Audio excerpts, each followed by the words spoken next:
In this video, I'm going to be sharing with you an intermediate core exercise guide to help prevent and overcome low back pain.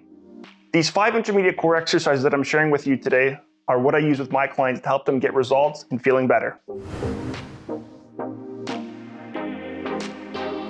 Hey, what's up YouTube? It's Coach Remy here. Today I'm going to be sharing with you 5 intermediate core exercises that I use with my back pain clients to help them get results and feeling better. Now, these 5 intermediate core exercises that I'm sharing with you are a continuation or we're building upon the 7 beginner core exercises that I shared with you in a previous video. So if you guys haven't checked that out, I highly recommend you go start there first. These 5 exercises I'm sharing with you are based for the intermediate level individual who is maybe someone has already committed to doing a lot of core exercises and they're now looking for that next stage or that next phase to build upon that beginner level. Now, do bear in mind that these exercises I'm sharing with you are not ideal for everyone's back pain situation, and it is best to seek out a professional, whether that's a trainer or clinician, to get a personalized back pain assessment and to have a developed and specific back pain program specific to your goals and back pain.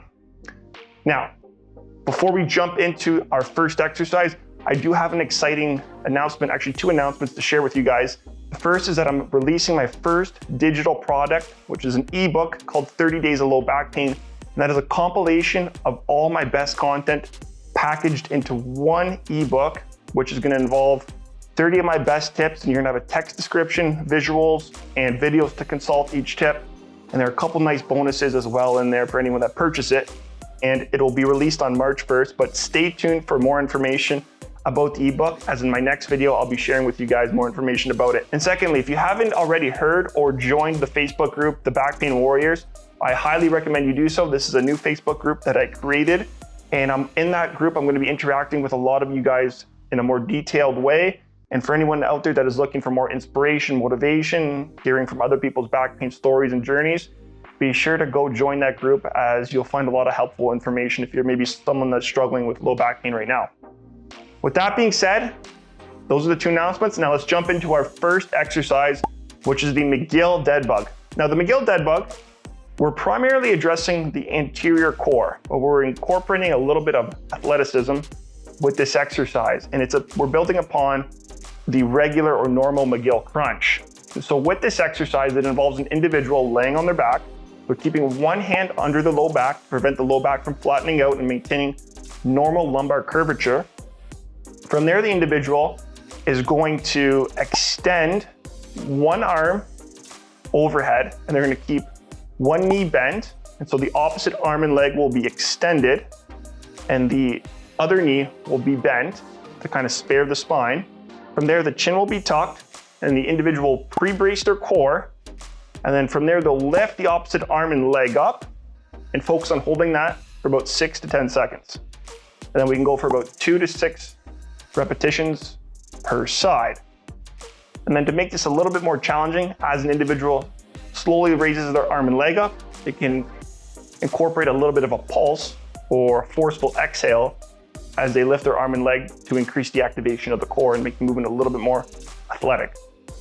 So that's the McGill Deadbug, and I'll use this with my clients, and we'll typically do anywhere from 6 to 10 second holds for anywhere from 2 to 6 reps per side. But this exercise is a nice progression to the regular or normal McGill crunch, and I consider this as an intermediate exercise for some of my back pain clients that I work with. Now, on to exercise number 2, we have the side plank with a deep and forceful exhale. Now, when I have a client performing a side plank and we can perform 10-second holds for anywhere from upwards of 6 repetitions per side, we'll then increase the difficulty of this exercise by incorporating a forceful exhale. So I'll have a client hold the traditional side plank, but then I'll have them take a deep breath in through their nose. Then I'll have them forcefully exhale that air out while holding that side plank. And we'll go for about anywhere from 6 to 10 deep exhales per side. We may do that for 2 to 6 repetitions or sets on each side for the side plank. And so that's one way we can increase the difficulty of the side plank, is just by incorporating those deep and forceful exhales on the exercise. And we're addressing with this exercise the lateral core musculature primarily. So if there's an imbalance there, that's something we really want to address. Now for the third intermediate core exercise that I'm sharing with you is the BirdDog Squares. Now the BirdDog Squares is we're building upon a traditional bird dog exercise. So once a client can perform 6 repetitions per side for 10-second holds on each repetition, I will then progress them to BirdDog Squares. And with BirdDog Squares, it's similar to a traditional bird dog where you're extending the opposite arm and leg. You want to keep it core tight, nice brace, chin tucked. And now all the individual is doing is going to make a fist with their hand, and they're going to draw squares with their arm and the opposite leg. And we'll draw squares clockwise. So I'll have a client draw anywhere from 4 to 10 squares clockwise. Then I'll have them do it counterclockwise and go in the opposite direction. And then I'll have them switch sides and do the other side. And then I'll have them do 2 to 6 reps or sets per side with the BirdDog Squares. So that's one way we can advance a regular bird dog is to BirdDog Squares. And the movement is becoming a little bit more athletic because we're incorporating some coordination now by having an individual draw squares. And moving on to our fourth intermediate core exercise is the hip thrust. Now the hip thrust is a progression to a regular glute bridge. So with a regular glute bridge, you're laying on your back and you're just lifting your hips up and squeezing your butt. Now with the hip thrust, the concept is the same, but now we're just going to elevate the individual, place their upper back on a bench, then have them lift their hips up and then squeeze their butt at the top. With the hip thrust, we're just moving through a greater range of motion, which is going to increase the tension on those muscles because they have to move through a greater range. And we're increasing the difficulty of that exercise, the glute bridge. So that's one way I will progress the glute bridge, just simply by having someone place their upper back up, lift their hips up, and then I'll have them pause for anywhere from 2 to 5 reps for anywhere from 8 to 10 repetitions.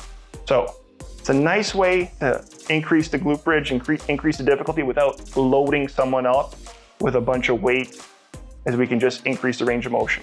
And for my fifth and final intermediate exercise that I'm going to be sharing with you guys is jogging or light running on a normal flat surface. With jogging, I find this is a nice progression to walking. Once someone is able to walk 15-20 minutes per day, and maybe they are a runner or enjoy running, and once we get a lot of improvements with their back pain and their symptoms wind down, we can eventually progress to jogging or a light form of running, but on a smooth and a flat surface where the terrain is even, it's not uneven.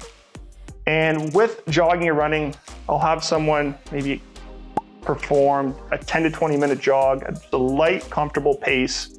And it's a nice way to just load the spine a little bit more because we're placing more stress on the spine because the impact's a little bit higher. But at that point, it's a nice way to just build a little bit more of the cardiovascular system and also to challenge the individual's spine stability in a more impactful way for the individual. So from walking, we can progress to jogging, and that would be my fifth and final intermediate core exercise that I'm sharing with you guys today. Now, if you have any questions about any of these exercises, or maybe it's beginner exercises, intermediate exercises, be sure to leave a comment below or any of your questions below, and I'll be happy to help you guys out. And for those of you that are interested in some more advanced core exercises, I'm going to be releasing a video around advanced core exercise progressions that prevent low back pain. And this is for individual that is maybe overcome back pain and is at an athletic advanced level now and is just looking for an even further challenge. So stay tuned for that video where I'll be sharing with you advanced core exercises to build upon the immediate core exercises that I just shared with you. Okay guys, so that's a wrap for this video. Until next time, have a successful and productive day. Take care.